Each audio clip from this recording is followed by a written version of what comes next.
Okay, so we're going to get back started with PALS, the 2010 edition, and this one we're going to talk about monitoring.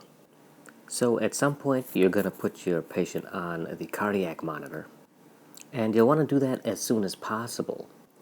And they make brief mention of echocardiography, saying really that it has no place unless you're suspecting things like pericardial tamponade. So don't really waste your time with echo. Now, chances are your patient is intubated, and if that's the case, you should put the patient on the end-tidal CO2 monitor. And what this does is measure the amount of CO2 that is being exhaled. And it gets measured via this transducer. So as someone exhales, the CO2 comes out. And then as they inhale, it's less. Exhale, inhale, exhale. And levels of 30 to 40 are what you're going to see in somebody who's breathing normally. Now, your patient who is intubated is not breathing normally, and so we're breathing, I should say the other thing that plays a role in this is circulation, because what delivers the CO2 to the lungs? Well, it's the heart. And so that since the heart is not beating, their CO2 won't be delivered. And so this is in a person who's breathing normally and also their heart is beating normally. Now, if your heart is not beating normally, maybe someone's doing chest compressions, this won't be as effective. So you might see lower numbers. So in a patient getting CPR, the values might be around 20. In someone with spontaneous circulation, maybe they're around here. Now you can also use this to check if someone's doing poor quality CPR, because then the blood delivered to the lungs will be even less efficient, so these numbers will be much less. So in the patient who's getting bad CPR, poor quality CPR, you could see this value might be 10 to 15. Maybe less, maybe even 5.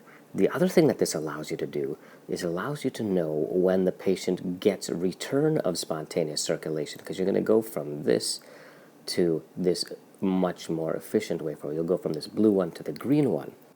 And we call that, when you go from here to here, we call that the return of spontaneous circulation. So that means they probably got a pulse back, and so you don't even have to check because you could just look at the monitor. Okay, now that we have them on the cardiac monitor, they're on the vent, and they're on the end-tidal CO2 monitor, we need to get vascular access. So instead of wasting a lot of time messing around trying to get an IV, and you know, in kids it's tough because they tend to have more body fat, their IVs are not as obvious, and it's a stressful situation as well. Don't waste all that much time trying to get a peripheral IV if you can't get it. I mean, try. You can have 2 nurses try, and I say give them 90 seconds. But if that fails, move quickly to the intraosseous line. You can give IV fluids through this, medications. You can even draw back labs. So it's a very useful thing to have. Now, an IO is a temporary line. It eventually will probably fail, but this gives you enough time that you can now start doing things, and then you can leisurely try and get a peripheral line. Don't waste time getting a central line either, because that takes a long time. That's a lot of time that's being wasted. The IO is quick, it's easy, it's fast, and it works. And they recommend, if you're going to hook the IV fluids up, run it through a pump so that you can use the pump to get it through the bone marrow. Now, in a pinch, you can also use the endotracheal tube to deliver meds, and these have to be highly lipid-soluble drugs. And these are given by the mnemonic lean, so lidocaine, atropine, and naloxone. So it's unfortunate that these are fat-soluble drugs, and the mnemonic is lean, but however you want to remember it, these are the ones that you could give through the endotracheal tube. And you're going to have to increase the doses. And so for these, lidocaine, atropine, and naloxone, they recommend doubling or even tripling the dose. And you'll notice that I left epinephrine off the list because this one needs 10 times the dose. So if you were giving via the IV 0.1 ml per kg of the 1 to 10,000 solution for the IO, it's the same because it's essentially like an IV line. But now for the endotracheal tube, we want to give 10 times a dose, so you could give the equivalent 0.1 ml per kg, but instead of the 1 to 10,000 solution, you do the 1 to 1,000 solution.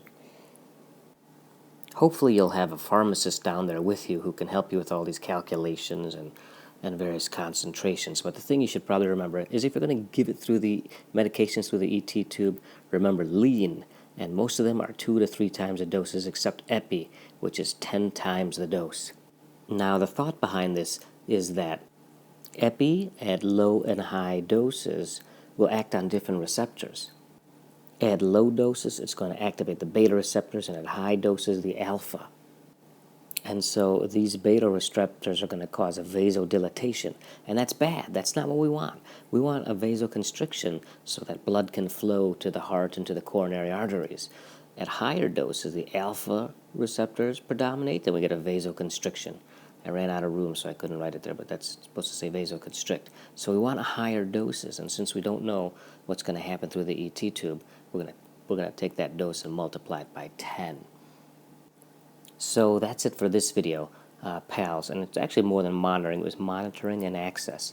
We talked about get them on the cardiac monitor, get them on an end-tidal CO2 monitor, don't worry about an echo.